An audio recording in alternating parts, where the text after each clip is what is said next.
Good morning, good afternoon, and good evening, and welcome to another episode of the Season Keepers, the show where the only two people we recommend keeping for the season is us. My name's Matt, aka Clean Sheet Wipeout. My name's James, aka FPL Drug. Wow, happy St. Patrick's Day to our Irish listeners across the world, and I'm going to crack open a Guinness. Good on you, mate. Good on you. Oh, yeah. For those watching on YouTube, they'll get to see the perfect pour from a can. Oh, mate, that looks sexual. Honestly, I wish I had a beer right now because I've got my blackcurrant squash. Making me some time to pour this. Absolutely. This is great for the audio, mate. Start as we mean to go on. Watch James pour a fucking Guinness. Oh, right to the top. Yeah, you're going to have to leave that. To settle now. Just going to say, leave it for another 15 minutes. You can come back to that when we're on the Sky chat. Exactly. I see you're wearing your birthday present that finally arrived, mate. Yeah, thank you very much. That's right. We're matching.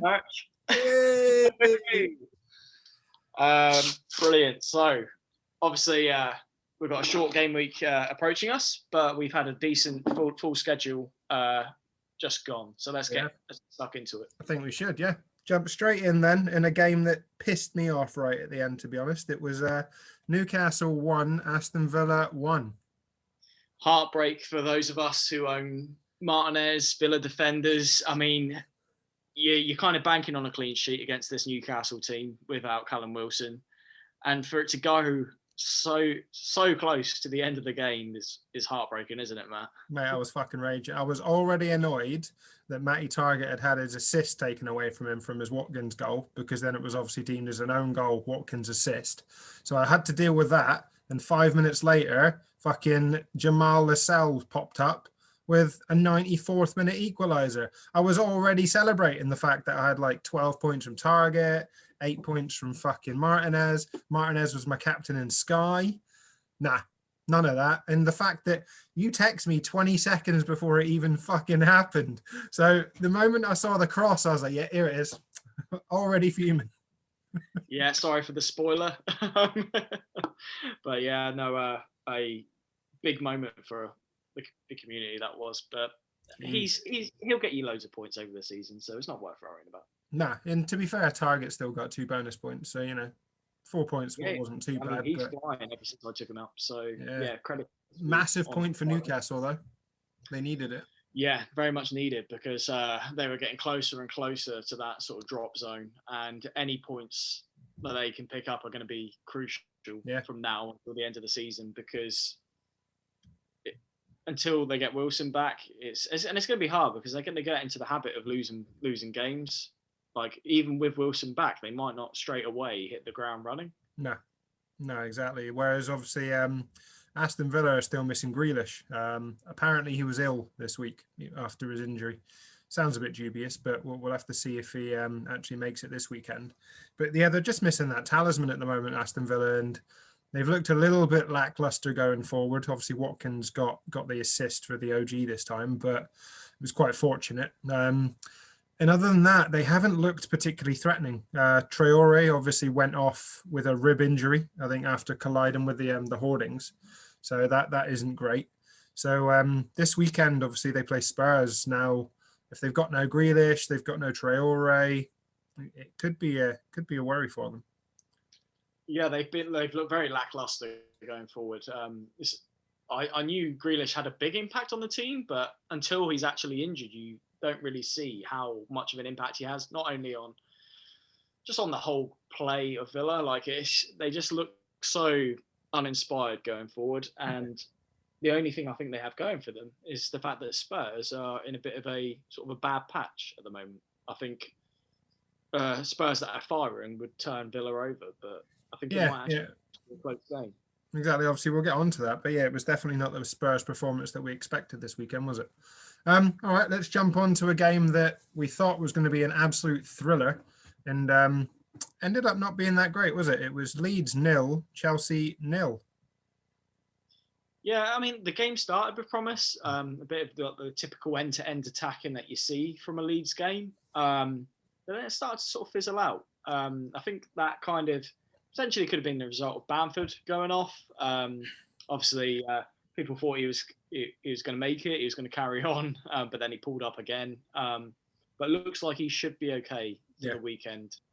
It's just a case of a kind of a dead leg, really. So those of you who've got him in your team, by all means, keep him. Don't take him out. I'm sure there's plenty of other people that aren't playing this week that you could remove. Exactly that. And yeah, obviously, Meslier made 8 saves in this game, so picked up maximum bonus. But once again, Chelsea keep a clean sheet, and Tuchel seems to have got them firing at the back, albeit they're nowhere near as productive going forward. I think is it 12 goals that they scored in their 10 games or something? I'm sure I heard that stat, but it's around that figure, and it's not great. No, yeah, as impressive as they are at the back, they are somewhat lacking up top. I mean, it would help if Werner put his chances away. He gets quite a few of them. I mean, the goals tend to be coming from midfield through sort of Mounts mainly. He's obviously impressed. A lot of people brought him in for this game, and I don't blame them. It looked a good move, but he didn't get anything. But yeah, I think the people on wildcards will be looking to bring in a Chelsea defender or two. I mean, the players that are punting will potentially go free at the back. I mean, personally, I'd take like Azpilicueta at the very least. Maybe throw in Thiago Silva when he comes back, but I think Azpilicueta is all you need, really. I think. Yeah, I think Azpilicueta or Rudiger for me would probably be the 2 names that I'd go to. I wouldn't go to the fullbacks at all, because the rotation between them seems quite frequent at the moment, obviously between Chilwell, Hudson-Odoi, Reece James, and it depends on the formation as well. It looked like they played a 4 at the back this weekend, obviously against Leeds, which is the first time they've done that. So even that has you a little bit worried as to who might feature. Whereas, I think the 2 most nailed players, Rudiger's obviously been rested once, but the 2 most nailed for me at the back would be Azpilicueta and Rudiger. Yeah, definitely. I mean, a great price for Rudiger. If you want more of a chance of sort of free bonus and maybe an assist, then you go Azpilicueta. Yeah. But yeah, the fullbacks, no go due to the rotation. I mean, Chilwell came back this game, but as you say, it's you can't be sure. No, you can't. Right, let's move on to a massive 3 points for Crystal Palace. It was Crystal Palace 1, West Brom 0. Bit of a throwback to last season and the season before, with Milivojevic scoring a pen, which Zaha won. Very much needed win for Crystal Palace. They've been struggling to sort of pick up points, and obviously a game against sort of like West Brom is the game where you'd expect them to get some points, and they've brought them home. I mean, we'd be worrying for them if they lost this game. Yeah, we would definitely. I think it was 3 points that probably secures their safety for the Premier League next season, to be honest. I agree with that. Yeah, I don't think there's much else to dwell on that game, to be honest. So let's move on to something that was a little bit more exciting. It was Everton 1, Burnley 2. Yeah, unexpected. Did not see this one coming. Fancied Everton in this game. But credit to Burnley. They've gone to Goodison, and Dwight Hill scored a fantastic goal. Stunning finish. Absolutely stunning. Absolute preach. Yeah, just curls it right into the top corner. No chance of Pickford getting that. We like to slag him off, but but actually got an injury, didn't he, later in the game? Yeah, Virginia came on. Yeah, West Virginia. He did okay when he came on, in fairness to him. I mean, right. What's happened to Stekelenburg? Is he? Not Stekelenburg, the other one. What's his name? The injured. Olsen, is it? Olsen, yeah, I'm not sure. It took me by surprise, because I know that Ancelotti mentioned that he may well rotate his keepers, obviously, between that comment and the end of the season. But yeah, to then not see Olsen, I'd have to check. But yeah, it took me a bit by surprise when I saw Virginia, because, to be honest, I'd never heard of him. No, neither had I. But very, very very impressive win for Burnley. Yeah, well, big talking point was obviously Calvert-Lewin finally got on the score sheet again, rewarding all of us owners that have held on through the turbulent spell. Yeah, our patience was running thin. I mean, this is his last chance saloon, really. Otherwise, he was going out. And he probably, in fairness, will still go out of my team because he doesn't play in 29. Agreed. I'm looking to wildcard after 29. There we go. Yeah, well, we can talk about those moves afterwards. Okay. All right, and then obviously the final game of the Saturday, it was Fulham 0, Manchester City 3. That man, John Stones again. Yes, again. Both own him, thankfully. One member of the FPL community doesn't. Randy Schaffner. Mate, I fucking love that man's tweets. Yeah, great tweets. For those of you that don't know about this Twitter account, he basically just hates John Stones and goes on massive rants about him every time he scores, and they're quite fun to read. Yeah. Well worth a read for sure. And obviously, Cancelo got the assist, got 3 bonus points, got his clean sheet. It was a tidy haul for both those defenders, wasn't it? Yeah, it was. Bloody Cancelo. Absolutely cracking. Whereas there was a few surprises in the lineup, wasn't there? Oh, I think I've just been me dog's just come into the bedroom. That's a bit of a shock, but we'll carry on.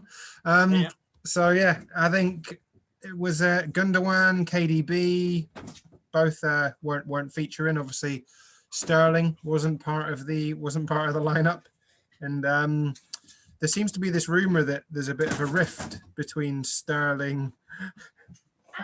Fucking hell, Ash, get out. There seems to be this rumor that obviously Sterling and Pep have had a bit of a barmy behind closed doors, because he seemed to be a little bit annoyed that he wasn't part of the squad wasn't part of the starting lineup the week before. Obviously, Raz has then come out on Twitter and said that isn't true, blah, blah, blah. But reading The Athletic, and I'm a member of that, it does seem like quite a few insiders in the club are aware that Sterling has had a conversation with Guardiola. Interesting. I mean, to be honest, I was quite shocked about the amount of people that keep captaining Sterling and or even owning him. I don't even appeal of owning him, to be honest. No, I wouldn't go near him. Just not for me. He's not the Sterling from a couple of seasons ago, where you got that consistency of returns and starts, whereas you don't think you have either of those now. No, and obviously the other big talking point is the fact that Aguero managed to score obviously from the penalty spot, which is good to see. Finally ended that drab run of not scoring, predominantly because obviously he's been injured for most of the season, but it was good to see him getting on the score sheet. Yeah, it might help his confidence. It's a psychological thing. He's got that goal, even if it is from a pen. Might help him go on to a bit of a run of form. You'd hope so. Yeah, I hope so. I like him. He's a good player. Although it was interesting. Did you see the Champions League game last night? Obviously, we're recording on Wednesday the 17th. But Man City's lineup last night, once again, there was no striker. Yeah. But it feels like that's probably City's best 11, in all honesty. Yeah, I think so. It's very, very impressive performance from them. They had the game wrapped up within like the first sort of 20 minutes, to be honest. Oh yeah, it was easy from then, and obviously Pep had the opportunity to then take 5 players off, because Champions League rules, you're allowed to do that. Yeah, exactly. And they were, like, sort of a month or so ago, struggling to sort of get goals. They were tight at the back, but they were struggling to score. However, this formation, they've got 2 goals against a decent Gladbach side in the first sort of quarter of the game. So, yeah, I think you're right. I think this could be their best formation, especially with sort of like Jesus and Aguero not looking their best. Yeah. I don't see why not. Yeah, and it does make me miss Kevin De Bruyne, watching him cut inside on his supposedly weaker left foot yesterday. To put that top bins from where he was, if he's going to be playing in that position between now and the end of the season, I might need to get him back. Yeah, fantastic goal. As soon as that went in, I was like, what the fuck am I doing? Why isn't he in my I team? know, What was exactly. going through my head? Stunning. And yeah, that's the Kevin De Bruyne we all know and love. Not the Kevin we see sort of the past few weeks where he's getting frustrated, not taking his chances, not looking confident. That right there is him all over that goal. Yeah. Superb. Exactly right. Let's pull it back to the FPL games then, and obviously the first game on Sunday was a frustrating one. It was Southampton 1, Brighton 2. Yeah, another frustrating performance for us. Mainly due to the fact that we probably could have got something out of this game. I think we should have. Yeah, I think so. Fantastic goal by Shea Adams. I know probably not in many people's teams now, I'd say. They've had he's only 5% owned. Yeah, exactly. And credit to him, he's looked quite good the last couple of games. Now playing for Scotland. I know. Oh, mate, I was fucking buzzing about that. Like, I think Southampton put a tweet out saying, Armstrong, you've got company, and then obviously tweeted out the squad. But yeah, I'm glad to see it, to be honest. He's obviously had conversations behind closed doors there, and then they've agreed that he's obviously got Scottish roots in his family, and he's never going to get the call up for England. So why not? And he might end up at the Euros. Yeah, exactly. It's a win-win situation for him. He's nowhere near the England squad, so why not give the Scotland squad a go? I never knew he had Scottish ancestry, but neither did I until I had no idea. I should know that being a Scot, to be honest. But given Scotland's forward options aren't the best at times, I think to have someone like Che Adams, if you can get him on form, I think it'll be a real quality addition to the squad. Oh, definitely. Yeah, they need him. Yeah. Whereas obviously frustration was the fact that Lewis Dunk got a fucking goal in this game. More happiness for me. I own him in official FPL and Sky. So very weird emotion as it hit the net. Initially, I'm fuming, I'm pissed off, and then I'm like, oh, it's Dunk. I mean, if anyone's going to score, let it be him. But yeah, no, a lot of people brought him in the Sky game, obviously, because of the way the fixtures fall, which is benefiting owners massively. But myself, I also obviously own him in FPL, mainly down to the fact that they have a fixture in 29. Otherwise, I don't think I'd have gone near him. No. Despite like their recent good defensive form, I wouldn't have gone near him. What I found quite interesting, I was watching the Black Box, AZ or whatever his name is, and Mark Sutherland's pod. They're actually like top of the XG for both sort of both defending, attacking, and then goals conceded stats as well. Okay. So strange for a team to be doing so well, but in terms of stats, but not actually in terms of performance. Yeah, I think we've been saying that for quite a while, haven't we, about Brighton, that it's all well and good they create the chances, but they're just not putting them away at the moment. And unfortunately, they managed to put 2 away at the weekend. Yeah, it's always us, isn't it? Yeah, always us. All right, let's jump on then. And Sheffield United, obviously losing 5-0 to Leicester this weekend. And that comes after Chris Wilder leaving the club. Yeah, very much sort of almost sends a message out, doesn't it, really? Wilder goes, and then they put in this performance. Yeah. Not good for Sheffield United. You'd argue Wilder would have took them straight back up. Yeah, exactly. Like, I get that the reason behind him going is there's been a bit of a falling out with the board. They wanted to bring in a director of football. He very much doesn't want that. They couldn't, meet grounds, and he's left. But Chris Wilder is exactly the type of manager you'd want in the Championship. He's been there, he's done it, he's brought them up before. He could easily do it again with the squad that he's got. And they haven't been spanked this season. So it's amusing it's unfair on Sheffield United fans, but it is amusing to see that he goes and then suddenly they do get smashed, because I think Chris Wilder's influence for that squad is incredible.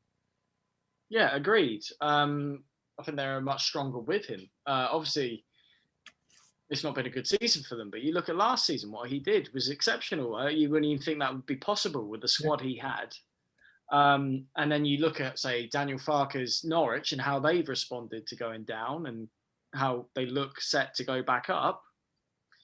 Maybe the Sheffield United fans want that kind of patience from their board, contrasted to, say, Norwich, where they've actually had that patience. It just seems a strange time. You should have sacked him a long time ago if you're going to sack him.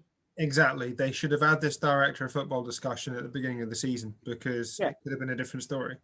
And I very much doubt it would have been. But I think it all stems from the fact that they've obviously brought in record signing Rhian Brewster, which was, Wilder's decision. It's not gone well. And now the board are thinking, well, maybe we need someone in to make those decisions for you. Now, a manager, or some managers, don't like that. And obviously Wilder's turned around and said, no, I want the squad that I want to be what I pick. Now, that's not to say Rhian Brewster will probably smash it in the Championship. Like, I fully expect him, if he stays, which he should, to go mental there, because he's a good player. It's just he hasn't settled well into the Premier League with this squad. No, agreed. It'd be interesting to see exactly how many goals he does get in the Championship, to be honest. And this result for Leicester is huge. And obviously, Threeanacho with a hat-trick, Vardy with a hat-trick of assists, their partnership continues to grow. Yeah, very impressive, especially considering obviously the absence of, say, the likes of sort of Barnes and Maddison. Yep. For them to still go out there and put in a display like this, credit to them. Quite an emotional sort of interview with Threeanacho after the game. Obviously got a hat-trick. He lost his mother and he performed well on Mother's Day. Credit to him. Yeah. Someone I really liked at Man City, who I felt went off the boil, but maybe this is a sort of a new dawn for him. Yeah, it'll be interesting to see how Leicester continue to approach for the rest of the season, obviously, when the likes of Harvey Barnes come back, because I think those injuries have allowed for this formation to develop and this partnership to grow. But whether they stick with it when, the likes of Maddison and Barnes come back, we'll have to wait and see. But if they do, Threeanacho is a real option at 5.6 million. At the moment, he's only 1.7% owned. The hilarity is thousands and thousands of people have already brought him in for blank game week 29. But I genuinely, I had this discussion with someone on Twitter, and it 100% proves how many bots are playing the FPL game, because surely people aren't that stupid to be bringing in all of these players that don't play.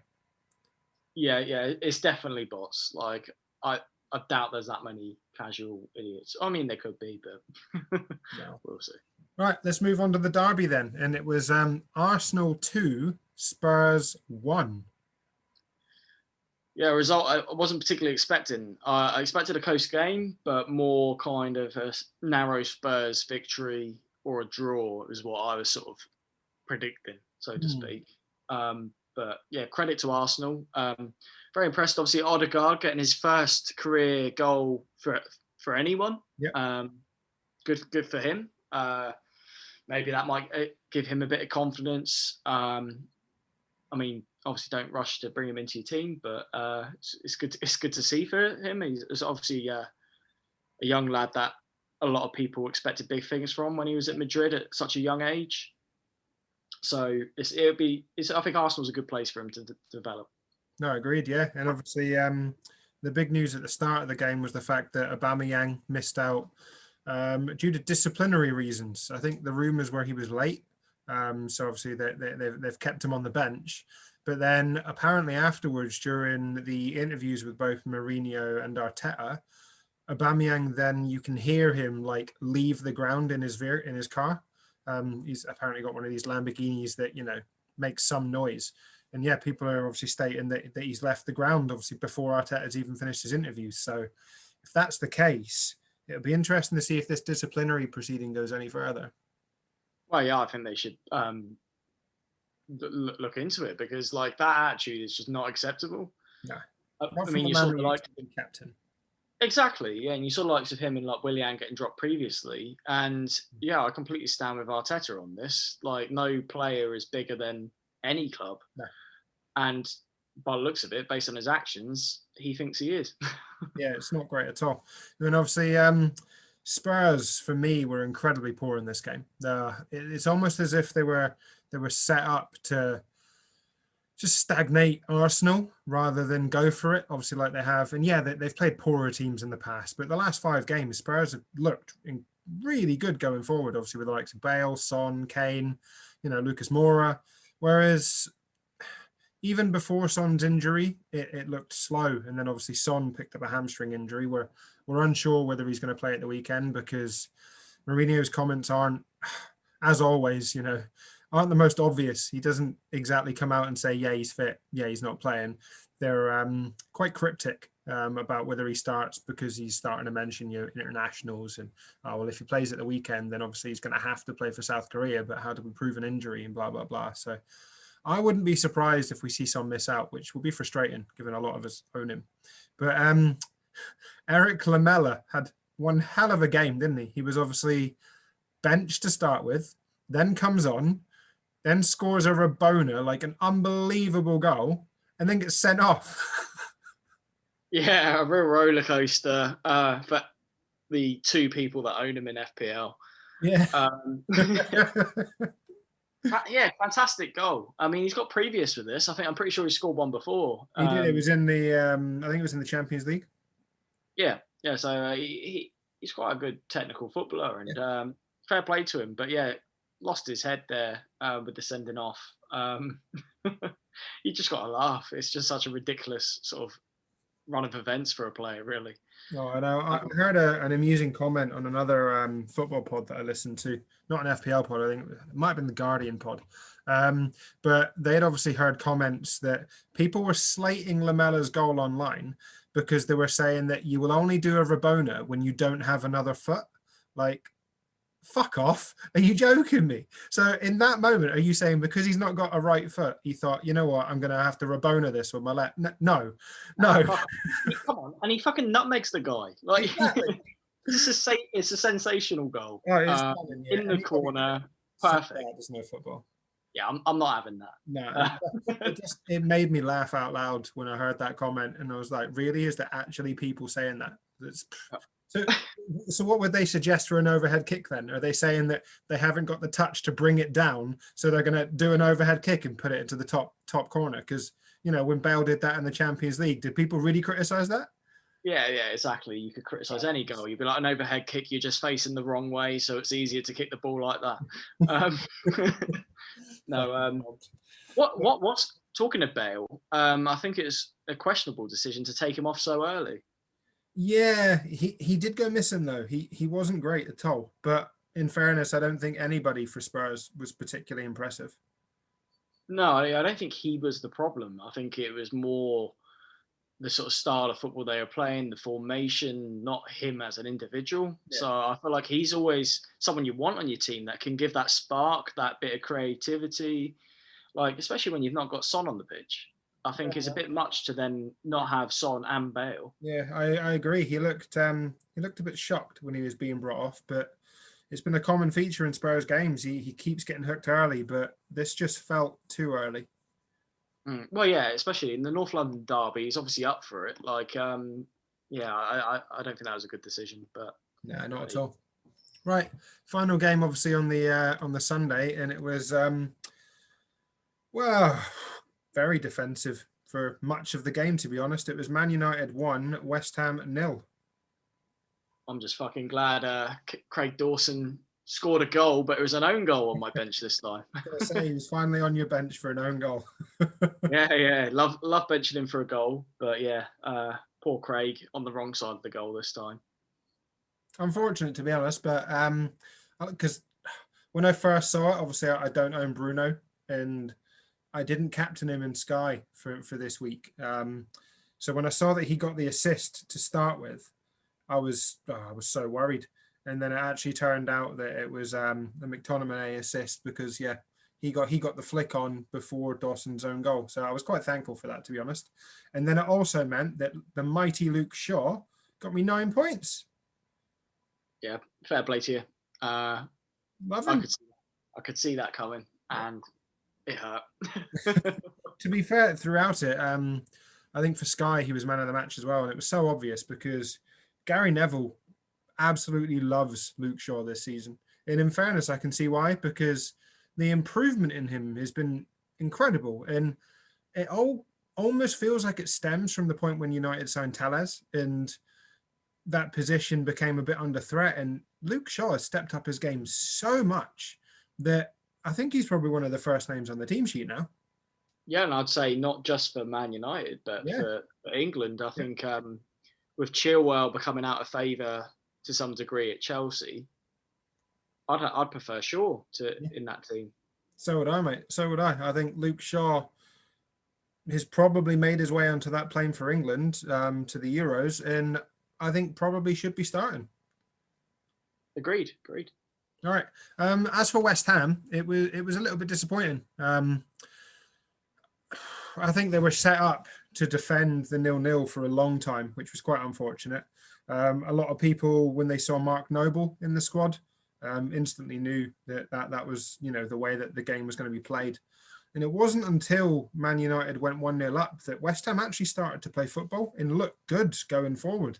But it annoys me that they didn't approach the game in that way to start with, because they're a good team and they're a good footballing team. But it's almost like the name of the opposition got to them in this case. And I think if West Ham had gone for it, they could have even got a win. Yeah, well, I think they're definitely capable. Like I was actually semi-expecting them to win this game, which sounds a little bit silly, but that's why Dawson was sort of first on my bench. I could see like a clean sheet potentially happening. Admittedly, like whoever it was I favoured over him, I did pick over him. But yeah, it wouldn't have been a surprise to me if West Ham won this game. No, not at all. It is quite disappointing to see them start with like a Noble and just be like, all right, we'll try and sit back, try and keep it tight, see how long we can stay in the game. Yeah. And really, they could take the game to United. Yeah, no, absolutely. Lingard obviously couldn't play because Man United is his parent club. But he'll obviously be back for the weekend, and West Ham are one of those teams that play in the blank. So I think their assets are going to be heavily owned. All right, let's jump on to the final game of this game week, and one that, in all honesty, I was quite bored watching. It was Wolves 0, Liverpool 1. Yeah, as was I. Not a good game, and not a good game if you're a Salah owner. Very frustrating to watch. Much of the same, like just this second half of this season, sort of the back end, the last like sort of 10 games, he's been getting the chances, but he's not been taking them. Yeah, obviously he scored from an offside position. He managed, get Patricio made a good save when Salah, shot from the right, looked like it was going bottom corner. Patricio got a hand to it. It just doesn't seem to be paying off for Salah at the moment, and my reluctancy to sell is due to the fixture run post the blank, because arguably I think Liverpool have got probably one of the best runs to the end of the season. And I'll regret it more if I get rid of Salah and he holds than if I hold him and he doesn't. So that's part of the reason why I'm keeping him. But, push comes to shove, it could end up being a Salah to KDB. It's a decision that I've got to make. And the irony is the fact that in this goal that Liverpool scored, it was the other two in that front three that got on it. It was obviously Jota against his old club got the goal and Mane got the assist. Yeah, obviously Jota, quite a price difference between him and Salah. So if you don't fancy Salah and you want to take a bit of a risk, then it allows you to sort of redistribute those funds through your team. And that's one of the sort of schools of thought that I'm thinking of. I either do that, what I've just said, or I keep him for that run. Yep. And it'll be interesting to see how Liverpool's defensive ownership increases. Obviously, they got the clean sheet. Trent got 3 bonus points, his attack and output and the amount of crosses he puts in. If Liverpool keep a clean sheet, he's always going to be up there. So it could be interesting to see his ownership fly. Annoyingly, I had Kabak on my bench. I just couldn't find a place for him this week. I arguably probably should have played a 5-2-3, but I didn't see his clean sheet sat there, which is frustrating. But obviously the big talking point was Patricio at the end, with the clash with Connor Cody. Thankfully, it sounds like Patricio is okay. didn't need hospital treatment. He's at home resting. So if it is concussion, he should still be back post the blank game week. So he's obviously got 2 weeks rest. Yeah, another nasty injury for Wolves. Obviously, we had Jimenez and now Patricio. But yeah, looks like it's not as bad as what it looked initially. Thankfully so, yeah. Right, how did you get on this game week then? Fairly decent. I got 58 points, which saw me get a green arrow of about 80,000, maybe. Nice. So yeah, I'm up to 469k. My defense was particularly good. 2 clean sheets for Diaz and Stones, and a dunk goal. Very handy because only 8.3% of people own him. So yeah, obviously helped me gain some ground. Disappointing was obviously Son and Bamford to both go off in the first half. I mean, you can't plan for these things, and you can't beat yourself up about it. It is frustrating. Like, I'm fucking swearing at the TV, but hey ho, it's an injury. You can't do anything about it. Exactly, it is what it is. Yeah. I ended up on 64 points this week, with most of my points coming from my back line. Obviously, Cancelo got 12, Stones got 14, Shaw got 9. The rest of my squad is 3s, 1s, 4s, and obviously DCL's 6. So without those 3 at the back, I'd have had a dreadful game week. So I've definitely got City and United to thank for that. But I saw another 40k green arrow, so I'm up to 87k overall. It's not too bad. Finally broken into that top 100k, so would very much like to push on from here. The only issue is I don't have any chips left. So obviously wildcarders post game week 29 like yourself will be an advantage. You can plan for those tasty runs for some of those teams. I'm potentially going to have to take the odd hit to maybe jump from Man City to Chelsea, and those kind of moves I think are the ones that we really need to go for if you want to continue to push rank this season. Yeah, and it's been a tough season this season. It's been a strange one where kind of the template has been strong. So yeah, I'd be very happy if I were you in the top 100k. Yeah, no, I can't complain at all. And obviously this week we've got a 6:30 deadline on Friday the 19th with Fulham versus Leeds, but there's only 4 fixtures to choose from. You've got Fulham, Leeds, Brighton, Newcastle, West Ham, Arsenal, Villa, Spurs. So I think it's going to be quite tough. And the way I'm set up, even with a -4, I think I'm still only going to have 8 players if obviously Son doesn't play. I think that's going to be much the same for a lot of the community, to be honest. Yeah, I'm not breaking my back to get 11 players. I think I'm going to be happy with 8 or 9 is probably what I'm going to end up on, depending on what happens with Bamford and Son. Agreed. Yeah. Right, let's move on to the Sky game. And obviously we've had some April fixtures, which we'll talk about. But first things first, how did you get on this week, mate? Not too bad. My first team and second team got the same amount of points, which seems to happen quite often, despite them being pretty different teams. 81 points for both of them. 6k is the first team, 3k is the second team. Had Dunk in both, so that was great. Stones and Diaz, Azpilicueta and Martinez, so my defense was particularly strong. Nice. No points for Gundogan, so that was a bit of a shame. But Fernandez, DCL, get me some points.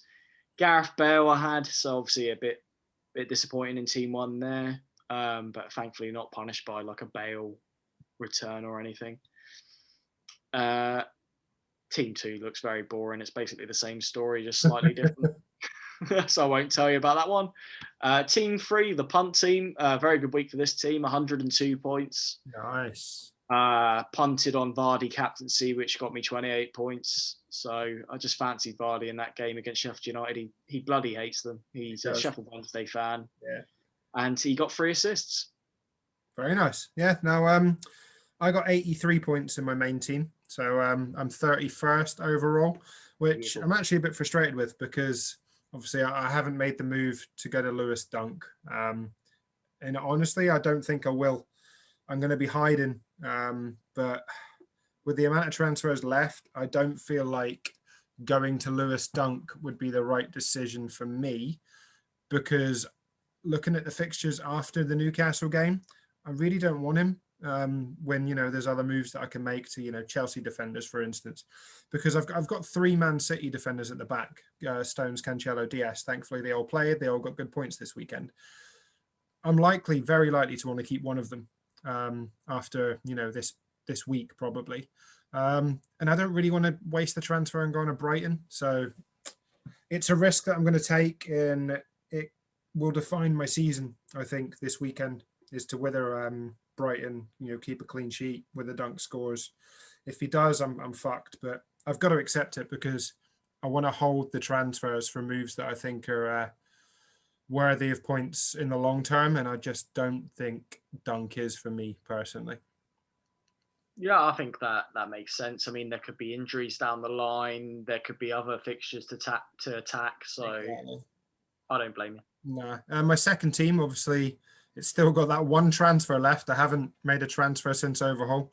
That did all right. I got 85 points. That's 159th. So it's, given where it was, it's still actually holding on quite well, which is good to see. I feel like it's still beating me, mate. Oh, yeah, exactly. And then, my third team, very much like you, I captained Vardy. So, yeah, that got 104 points this week. So it's not too bad. But like we said, we've obviously had those early April fixture announcements. So we've obviously got this weekend's fixtures, the 4 fixtures. After that, we've had the fixtures for Sky Gameweek 30, which doesn't look too bad. However, I think Wolves are probably a team that people are going to want to target moving forward, because obviously Everton play Crystal Palace, Wolves play West Ham on Monday, the 5th of April. But then the following week, Fulham Wolves is on the 9th, Friday the 9th, as the single fixture. So I think the right time to go to Wolves assets will be on that April the 5th, because you'll get the 2 fixtures from any player, other than obviously the 4 teams that play that day. For me, and it's a move that James at Planet FPL spoke about quite a while ago, to be fair, and he spoke about it at the point where obviously we didn't know these fixtures and people were questioning why you'd go to Patricio. But it very much feels like the Martinez to Patricio move that weekend will be the right time to do it, because Wolves' fixtures turn for the better, Villa's fixtures turns for the worst. So I think it might be a good move, and one that I expect a lot of people to do, dependent on transfer account, of course, but it's a move that I've got penciled in. It's a good shout, but I think Martinez is capable of sort of pulling out a man of the match, save tier kind of performance against decent teams. That's what I'd be wary of. Whereas you could maybe say move on a Gundogan or whoever to like a Neto. Yeah, Martinez is the only thing that worries me, is the fact that they obviously they'll play Liverpool, Man City, Everton, Man United, Tottenham, Chelsea, Everton. Yeah, Liverpool, Tottenham. Well, if they keep a clean sheet, then yeah, like you say, I think potentially man of the match. I want to judge it on the basis of who's back for Aston Villa, because if Grealish is back, then possibly a hold. But I just feel like that Wolves move, Neto is hot and cold. Occasionally he can go big, he'll get you a goal and whatnot. But I just think Patricio might be a better long-term hold, and I don't want to be coming off of this Wolves player when I bring them on, because of the amount of transfers. So for me at the moment, it's Patricio, but it's something to consider, that's for sure. Yeah, it is. Right, let's jump on to Chapman, and obviously another thoroughly enjoyable weekend last week. Mighty Kevin Phillips once again doing the business. I got 88 points, which I was chuffed to bits, to be honest, until I saw the several hundred points, particularly from Irons, and obviously his rather orgasmic celebration on the stream twice. Yeah, what a celebration! I was celebrating with him, to be honest. Fellow Viduka captain went from basically nothing to everything. Yeah. So you can understand the celebration. Mate, absolutely. Have you seen the GIF I have. I've seen the GIF, the remake with the Viduka goal in it. Yeah. I've seen it all. Oh, it's so good. But yeah, in fairness, obviously, I've got Viduka. I captained Phillips. It was the right choice. It would have been a 2-point swing, I think. But yeah, Viduka getting those points certainly helped towards the end. He went from 2-pointer to a 16-pointer within 3 minutes. So that was cracking. But obviously, Ronald de Boer did pretty well for me. Janssen did reasonably well.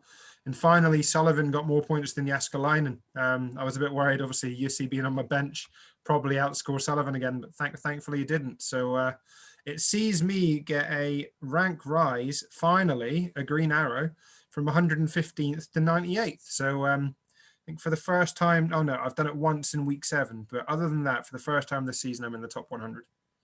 Yeah, very good week for you. How'd you get on then? Not too bad. It was looking a bit ropey until Viduka pulled it out the bag at the end. So 71 points, 32 of those obviously for Viduka. My transfer sort of semi-paid off. I took a -4 hit to bring in De Boer and Pires for Petkov and somebody else. I can't remember. But yeah, it certainly paid off with De Boer getting 9 points. And like they've obviously got 2 home games as well after this home game. So it was a no-brainer for me to bring him in. No, that's understandable. With Petkov's aways as well. A one-place green arrow for myself, up from 369th to 368th. A bit of an unusual one. That's why I love the game, because you get silly little things like this happening. A one green arrow. But yeah, a great game. Even if I have a shit week, I'm still enjoying it. Yeah, I can't complain at all. And obviously we had the leak which the community voted for, and it pissed me off because I don't care about Man United. And I know going that leak is probably, it's forced the 2 moves that I've made, which I'll discuss in a minute. But it was just frustrating to see, obviously, Man United be an option. And as soon as you saw that option, it was obvious that the vast majority of people voting were going to go there. And yeah, they did, unfortunately. So we know the full Man United lineup. Yeah, I was a bit frustrated. I mean, it kind of benefited me in terms of Chadwick, but I'd rather have had the Leeds league with Ian Hart, obviously, as I own him. Whereas it's a nightmare to predict if he starts. So it would have been handy, but hey-ho, the community has spoken. They have, yeah. And obviously, there's some interesting stats coming out of this week's games as well, because I think we're looking at it in Villa Tottenham could be a very exciting game. I think, yeah, it's predicting goals both ways. Arsenal look like they comfortably beat Ipswich. Blackburn look like they play exceptionally well against Sunderland. So that's one to keep an eye on. Liverpool derby seems to be a relatively good game. Leeds, obviously, high scorers against Man City, and also very likely to keep a clean sheet. So if Ian Hart does play, you could be on for a massive haul if you've got him there. The big one is obviously the Man United-Watford game. Man United seem to absolutely smash Watford and are also very likely to keep a clean sheet. So that leak basically just justifies, the Van Nistelrooy owners, the Chadwick owners. And as much as it pained me looking at those stats, I've gone back, James. I've gone back. Van Nistelrooy is in. See, I thought you were stuck with your fairly decent strike force, but I'm guessing it's Janssen that's made way, is it? Or no, I wouldn't have been able to afford that. No, Kevin Phillips has gone for me this week. Ooh, well, he's done your business for you, I guess. But after his 2 hat tricks, the stats don't look particularly impressive this week. But I'm actually considering just doing the hokey cokey off of like big name defenders now, big name forwards, because it feels like that's where the points are. And obviously we've saw the Phillips haul, we've saw the Viduka haul. Van Nistelrooy, he's going to be massively owned this week. So for me, if I want to continue into that top 100, I just had to go back. So he's in and he's captain. I've also taken a hit because I really like the stats of Chadwick, and I've not owned him this season. So the fact that the leak showed that he started, I thought, you know what, let's have a bit of a punt.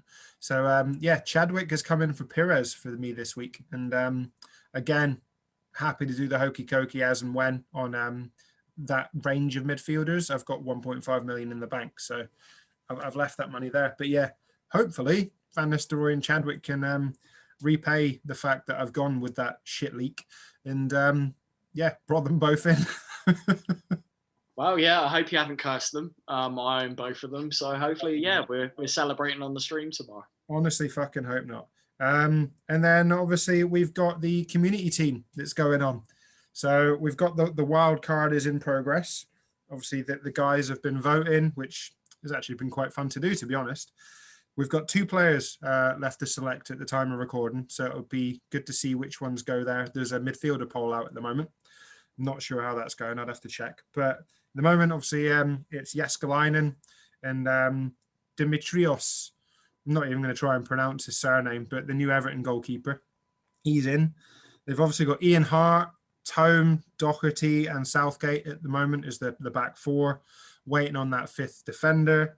We've got Brian Hughes, Zepeda, Archer, and De Boer in midfield, again, waiting for that 5th midfielder. And then cracking strike force, to be honest, Van Nistelrooy, Phillips, and Jason Yule at the moment. So looking forward to it. And then, pretty strong. Yeah, and the old hashtag Team Humanity seems to have come about because we're going up against Panda for the rest of the season. And between him and Steve Bird, they've come up with the hashtag Team Skynet because obviously it's his algorithm spreadsheet team. So come on, Team fucking Humanity. We're going to smash them. That's the spirit. Absolutely. Have you made any moves in Chapman this week, mate? No, I haven't yet. I'm going to be looking at it after the stream, actually, funnily enough. I'll give CM Fantasy's sim data a watch. I'll take it in. But yeah, I'll likely be captain and Rude. With regards to transfers, I'm not sure, to be honest. What I might do is remove Issa just so I have that flexibility to get Archer if I want to. Yeah, no, that seems fair. Because currently I'm on that triple Sunderland where it prevents me from doing that. If I ever want Archer, I can't get to him without a hit. So yeah, I might just do a boring transfer like that, just taking out Issa and bringing in, say, a defender that's playing at home potentially this week. And then that enables me to move a mid to Archer. I think that's a good idea. It's been painful seeing those Archer points come in. Obviously, I've had Phillips, so it's been brilliant. But I had Archer for much of the beginning of the season, and then I locked myself in with the 3 Sunderland. So yeah, now I've got that flexibility again if I did want to bring Archer instead of Phillips. So it's one to look at. Right. Whilst we've been recording, obviously I left the questions open because we didn't have questions to start with. We've now got 4, James. So should we get them done? All right. First things first. Question in from FPL Dragon. Who would you say are the 5 best defenders to have on a wild card in Champman? First one that springs to mind is Tome, just because of his price and performance. I'd probably say for a bonus, I'd say. He's not been too good recently, but overall, I'd say Cooper. Yeah. And then Silvestre, I think it's got to be in there. Agreed. And then a Terry and a Hippier. Yeah, it depends on how much budget you want to throw in there, I guess. But for instance, like Gary Doherty, is just flying with goal. Obviously, only 4.5 million, so a very good option there. You've got the likes of Southgate that pop up with bonus points consistently. But yeah, I think if you're in and around those names, mate, I think you'll be well in there. Just make sure you've got the right balance.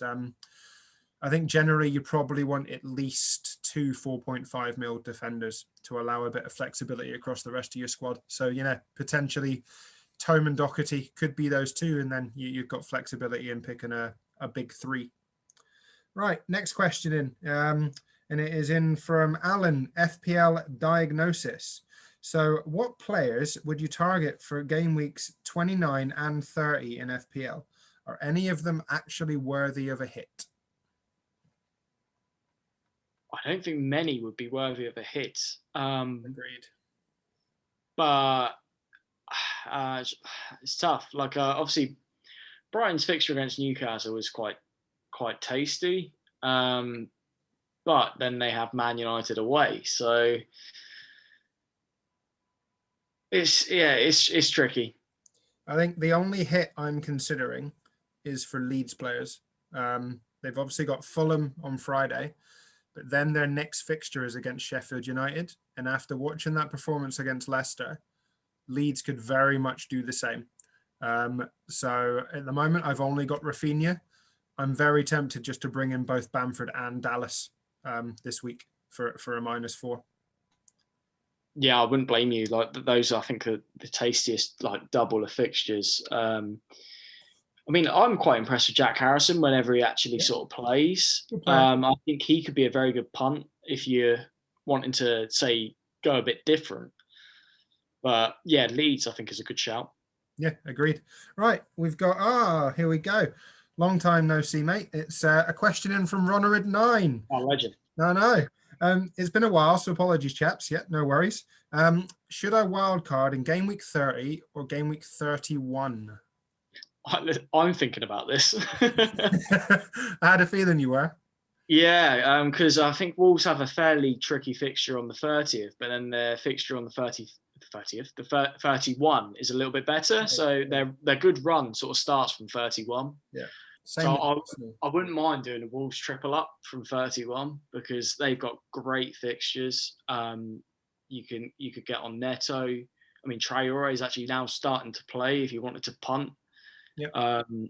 Obviously, Patricio should be back if you're looking for a keeper, but I won't be looking for a keeper. I've got Martinez. I'm happy with Martinez. But yeah, I think 30 is tricky, but maybe 31. I'm tempted because my team doesn't look too bad for 30. I've got like the likes of obviously Bamford and all that lot playing in 30.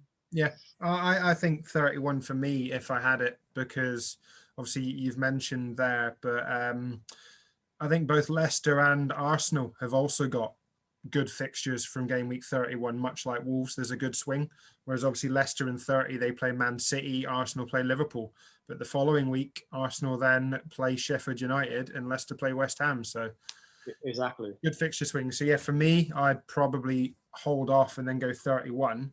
And then you never know, the Premier League might have sorted their act together and book in these fixtures that we're still missing. So obviously the Villa-Everton game, we're still waiting on that being rearranged. We might know by then. Who knows? Right, and then final question is in from Steve Bird. Now, see, I don't even know if I want to talk to Steve anymore because he's on the dark side. He's gone Team Skynet, which is really wound me up, Steve, to be honest. But here we go. First things first, Skynet versus Humanity predictions. Well, obviously Team Humanity, mate. Exactly, Team Humanity. Team Humanity all the fucking way. Easy. Right. And then he's got a couple of questions here, or no, a question about, I'm guessing, his club, an FPL related question. It's, how can Newcastle actually stay up? Any ideas? If so, please send them directly to St. James's Park. They don't have any up there.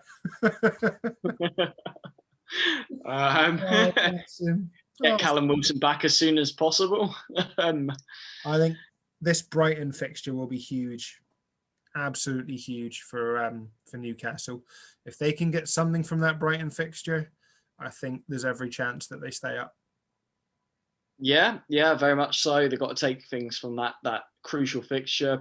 Perhaps they change things about a bit. I think Bruce maybe gets stuck in his ways a little bit, or I don't know. It's a tough one. Like they are in danger. Oh yeah, no, exactly. Newcastle, when they play well, then they look quite sharp. And there are some massive games in the final run for Newcastle, Steve, as you're probably well aware. But obviously, you've got Brighton. If you can get anything from that, brilliant. You've got Burnley away, kind of a must-win. Those last two games of the season, though, Sheffield United at home, Fulham away, obviously you'll be hoping that it doesn't come down to crunch time. But if it is, those are two winnable games and games that you'll have to go in absolutely firing. Yeah, I mean, potentially they could start Dwight Gale. I mean, Lewis Dunk and Dan Burn aren't the fastest defenders in the world. So potentially you could try and use some sort of the pacey players that they have that are actually fit against Brighton. Yeah, exactly. Oh, and breaking news, the 14th player into Team Humanity is Luke Chadwick. He's just won the midfielder poll, so it actually gives us a bit more money to spend on that final defender. Had they picked any of the other ones, it would have been Galley, because we've only got 4 million left. We've now got 6 million left, so a bit of leeway. So yeah, looking quite good. I think, yeah, we've got this. Right. I think that brings the pod to an end, mate. We've got obviously the early deadline on Friday that everybody needs to be aware of. Make sure you lock in your captains for Sky. Make sure you make your decisions and your FPL transfers before that. But other than that, I don't think there's a lot left to say other than good luck for the game week, folks. So it's a goodbye from me. And goodbye from me. Cheers, guys.